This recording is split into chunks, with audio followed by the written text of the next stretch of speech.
Hello and welcome to Illumination Podcast with Nick and KISMA. I'm KISMA, and today's episode is Why Bad Things Happen in Threes.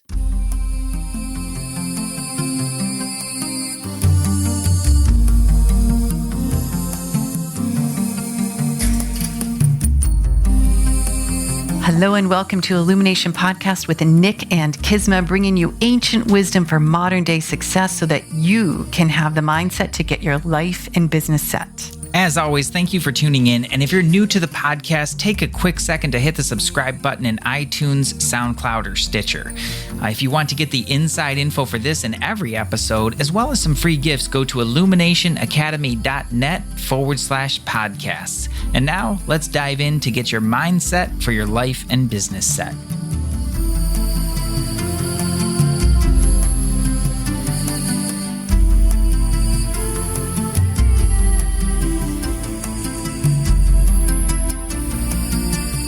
Well, hello there, Nick. Well, hello there. What's going on? Geeking out on some new gear. Mm-hmm. We have a new box on the podcasting desk. What is it? Is it stressing you out? No, because I can't see it behind, because it's hidden behind. Okay, let me sidebar. There's a baby Yoda on your desk. He's my favorite. Am I seeing accurately that you have your cube light hooked up like a spotlight on baby Yoda? Oh, I can see why you would connect those two, but the cube light is actually just I just tilt it down as a desk lamp. Oh, I thought you were maybe putting a spotlight on baby Yoda. But now that you mention it, I think that's incredibly appropriate. So yeah, no, right behind him, it's called a cloud lifter. People had been, I'd seen people talking about this. It's a pretty common setup for podcasts to use this. A cloud lifter? Cloud lifter. So basically what it is, it's a mic activator. I'm going to geek out for a second because I've been geeking out on gear lately. We're using the quote unquote the Thriller mic, right? Which is it's a SM7B. Mm-hmm. Okay, same type of microphone that Michael Jackson recorded Thriller on. Mm-hmm. Beautiful mic, gives great sound, and it's one of the challenges with it though is that it requires a lot of power. It draws a lot of power to drive the mic itself as a dynamic mic. And typically then you have to turn the gain up really high. And what that does is increase the signal to noise ratio. So that's where you hear the shh in the background when it's turned up. Kind of stuff happening. Not quite, but kind of like that. You'll hear the noise, right? And so it happens when you have to turn your gain up that much. Uh-huh. That's just a normal thing. Well, I'd been seeing these things and I'm like, do I need it? Do I not need it? And I wound up actually buying it for the bowls, for the singing the singing bowls and the sound healing I'm doing, because not just for these mics, but I'm also using dynamic mics to record and broadcast the sound healing. And the bowls they can be really, really quiet. Yeah. And there's a lot of nuances to the sound that you want to be able to catch. Mm-hmm. And in order to do that, you have to turn the gain up pretty loud. And this allows me to knock that down a little bit, removing some of the noise from the signal and getting a cleaner signal all the way through. Mm-hmm. So, that was a lot. There you have it. This is what goes on in my brain. And welcome. Yeah. Yeah. Before we dive into why bad things happen in threes, how do people find your sound healing? Because it's really cool. It's going very well. It is. Mystic sound healing is really, really cool. And I'm just so excited. I will be doing these regularly throughout the year. They're broadcast live, and you can find more about it at nickhansinger.com/sound healing. Awesome. Yeah. So, bad things happen in threes. I imagine just like the black cat crossing a road and someone like walking through a glass door in their business, and then all of a sudden associated the black cat with bad luck. This is how superstitions are created. As far as I know, bad things happen in threes. We hear this all the time. I think it's an interesting look at, does this really happen? Do we create it, or is it the force of nature? Great questions. I know. Really great questions.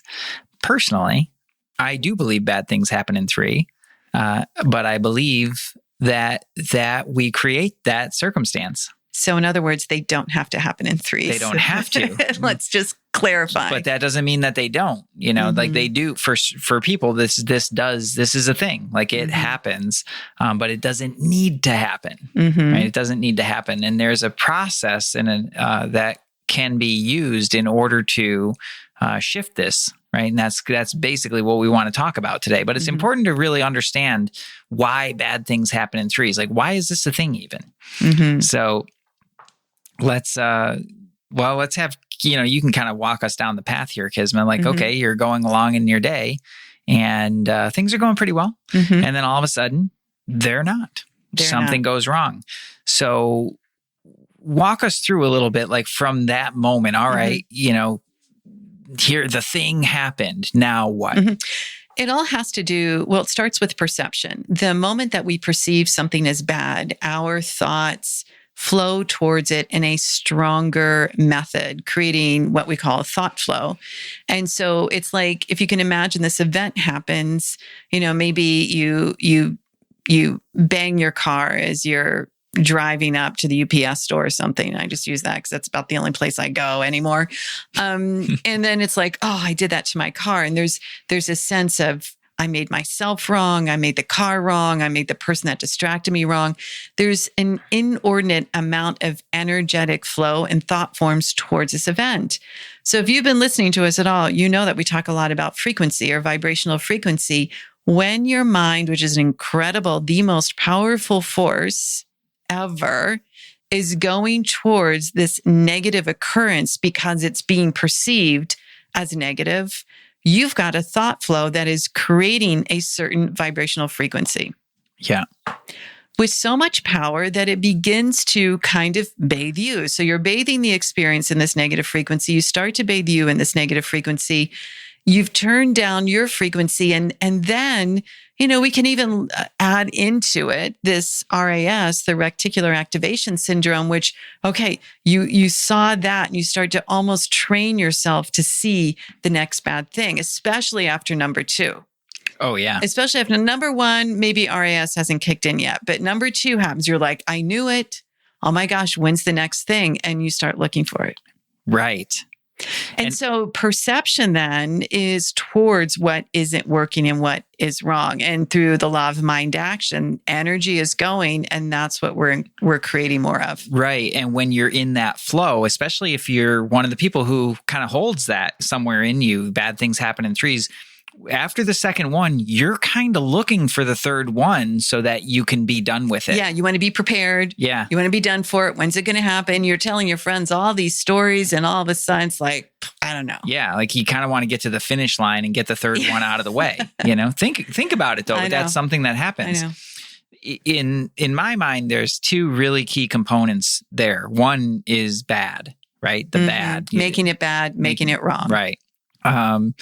And we've talked about this so many times on the show, just removing that word from your vocabulary. Take out bad. Full stop. Bad. You might not like it. It is not what you wanted to experience. You would like something else. But when you make something bad, or like the original title that I blurred out was Don't Make It Wrong. When you make something wrong, it builds the energy and the stickiness of it. Right. So this is a really important piece, because when you make something wrong, you're automatically set up in opposition to it. Okay. And then the more that they say, the great saying, what you resist persists. And that's exactly what you're doing when you do that. You're actually resisting something actively or inactively. You're resisting it, and you're actually setting up a pattern and a harmonic that will keep that playing out in some way. And a lot of people just lie to themselves about, oh, it doesn't matter to me, blah, blah, blah, blah. And inside they're actually still having that battle towards it. And that's what happens when you make things wrong energetically. Now, the second one, which I think is kind of interesting as well, like a really important piece of this, is when something goes wrong and it's not what we want, there's that reach and grab for control. Oh, yeah. Let me fix this. I want to fix it. I need to control the situation. Mm-hmm. I need to get this handled, which, I'm not saying don't take proactive steps, but sometimes we need to put something under control. 100%. Yeah. But it's the grabbing for it and the attitude for it that we really try to like ratchet things down and, hold on to it and fix it. That is that actually can start to skid things out because you're it's like you're on an icy highway and you put your foot on the brake instead of turning into the spin. That's actually a really good way to look at it. Grew up in Ohio. I know these things. Yes, you do. And it's interesting though, because the grasping for control a lot of times, not always, but a lot of times is another form of resistance because you're basically inside of you, you're saying, I don't want this. I don't want this. I have to do this to control it. And you wind up just sort of in a little bit different dynamic of the same kind of resistance. Right. Makes it really tough. And it closes you off from really seeing the opportunity in it, and I think that's very problematic. Right. So what do? We have these things, they show up in threes, and we know there's a vibrational thing. We know the attitude, we know the thought flows are going towards it. What can somebody do when something happens that they don't want to experience? Okay, we take out bad, we take out wrong, but still, what's the shift? Yeah. Well, it's important, like you just said, number one is you want things, right? And acknowledging that, okay, this is not the way that I wanted it to be. Your attitude towards the circumstance is the key, the real master key to it. Your attitude towards the circumstance, is that beyond perception or is it the same as perception? I feel like attitude is a little bit more heart-centered, something internally. Yeah. Yeah. I mean, you can see something and objectively look at it and say, yeah, I totally don't want that. But your attitude toward is really kind of your relationship towards that. Yeah, I agree. It's the relationship that you're in with that. So your attitude's like, man, I don't want that. And as it sounds kind of Pollyanna, but I hope that you'll play along with this. And more than anything, I hope you'll just experiment with it in your own life. But the best attitude that's going to keep you on an upward trajectory and keep you more in a flow is actually something entirely different. And it's just like, oh, well, I guess this is exactly what I needed. This is exactly what I needed. Yeah. Even if you don't know why you needed it. Right. Now, especially if you don't know why, because then you get out of, okay, let me back up. I'm getting excited. There's so many dynamics to this. And this is actually such a useful thing in life because stuff that we don't really want to have happen happens all the time, and how we navigate that is totally the difference between opportunity or resistance. Right. And the, easy living and resisting and hard and slogging through it. Like this is the total difference between that. So when you take that kind of attitude, you actually get to step in the flow with it. The resistance is gone. And one of the first things that happens with the resistance, and one of the symptoms of that, it's a need to be right. Need to be right, that it's supposed to be a certain way. And that you shouldn't have to deal with it any other way. That's right. Exactly. And I never do that. I never do that. Yeah. I would never. When you do that, you're inherently in resistance. But when you get curious, this might be just exactly what I needed, right? You're in curiosity. You're in curiosity. You can see more. That's right. You're in awe. That's right. Yeah. You can let things start to flow. Completely different energy. Yeah. And just to pause for a moment, and everybody just think about this, when you go into curiosity and true curiosity of like, this must be what I needed right now. It's a different curiosity of like, when's the next bad thing going to happen? Exactly. Because the nuance of it might be just what I needed right now. Why would I need that? What's on the other side of it? It's a completely different energy. Yeah. Radically different, radically different. Now, one of the ways that I've seen this expressed that I think is a little problematic is everything happens for a reason. Oh, I get really tired of that. And just by the way, like people give that advice in really tragic circumstances. And look, your heart's in the right place. It doesn't help. Okay. Like all that's needed is compassion. And also I hear people say that when they kind of bail out on their goals and they don't reach, it happens for a reason. Worst. Yeah, it happened because you quit. Exactly. Okay, it does. It does. You're, and it's not untrue. Everything it does. Okay. There's a reason. And you're the cause and the effect. That's right. In many instances. So it's a little problematic because it doesn't really speak to the nuance of it. Okay. Everything happens for a reason. Then you're just like, you kind of just step out of the flow of it. But you let go, I think, in the wrong way. You don't get the gift. Yeah. You don't get the gift. You don't get the insight. You don't get beyond it. And that thing that you just said, I think is so important, is that it's an opt-out. It's a way to quit. And that's not okay. Yeah. Because you'll never get where you really want to go if you hold that attitude. So when you shift it just a little bit, like you see how I phrased it, really as a curious question. Like this must just be exactly what I needed. So maybe not even a question. It's more of what do they call it in science? It's a hypothesis. It's a working hypothesis. That's a big word for this show. It is. I should probably Google that and make sure I'm using it right. I think it's okay. But it's basically like, well, this is what I'm thinking. Okay. Yeah. My working understanding is that I'm moving towards a goal, and the universe and the natural laws are conspiring to support that. Right? KISMA, you teach on this all the time, and you break it down in such a beautiful way, but that's the gist of it. You've decided, and the universe is stepping in, and the laws are working for your favor in order to allow that. Now, our limited human perception can only see very limited number of paths there. Yeah. And these quote unquote bad things are many times opportunities that we get to use to maybe solve something that needs to get solved in order for you to get there. Or maybe it's a faster route that we just can't see. Like that's where the kind of the mystery unfolds. And that's to me, like the real fun part of the creation in this process. Sometimes these things happen. Like when you ask, this must be what needed to happen. Maybe you have to lift your head out of the water a little bit higher. You know, maybe you got to like look out in front, or also take a look at yourself of like, why am I causing this? Why did I attract it? But not making it wrong, but just being willing to have a further inquire to self. Right. There can be lots of reasons, you know, and but what like a different, like that's a huge shift. It's a 180 shift in energy. Yeah. Like it's so massive. You think about some of the reasons, you know, that those things that, you know, quote unquote bad things do happen.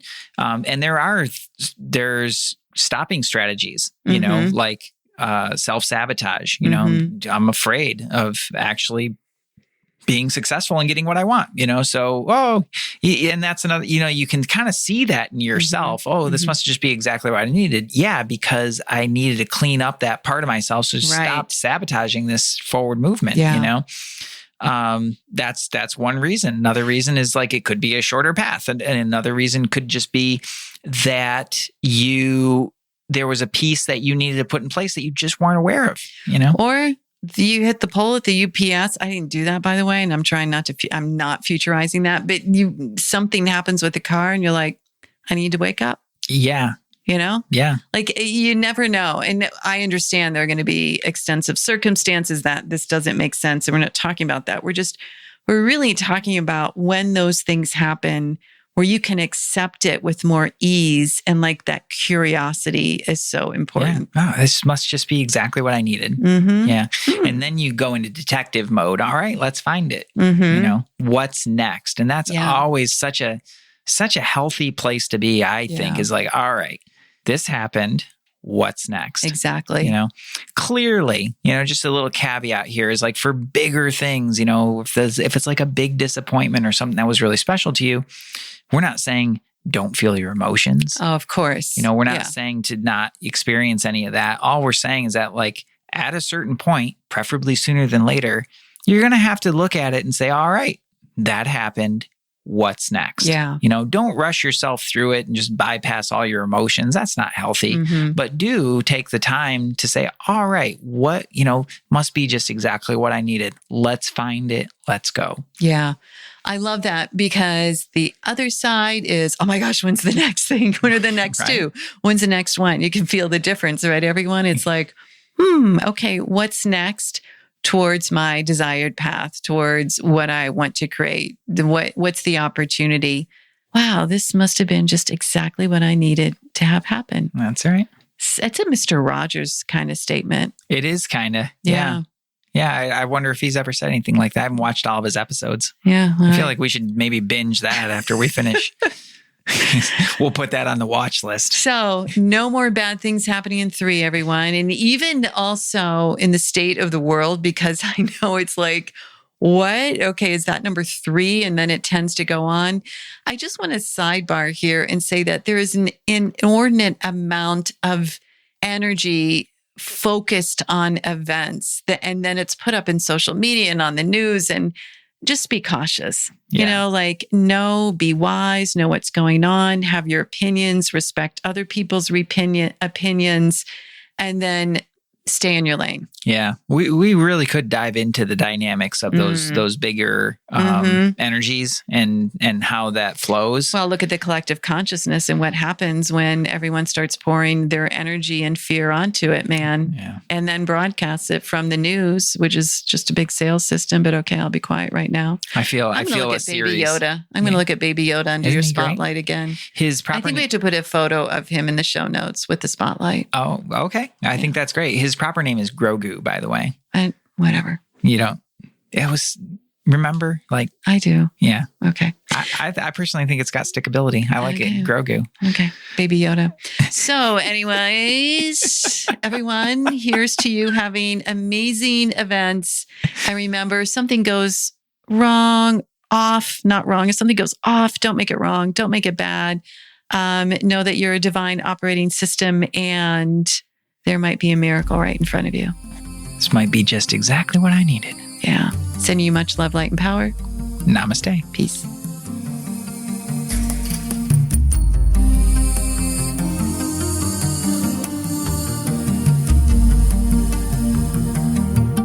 Hey, thanks for jamming with us today. And if you enjoy Illumination Podcast, please go ahead and share it with someone you love.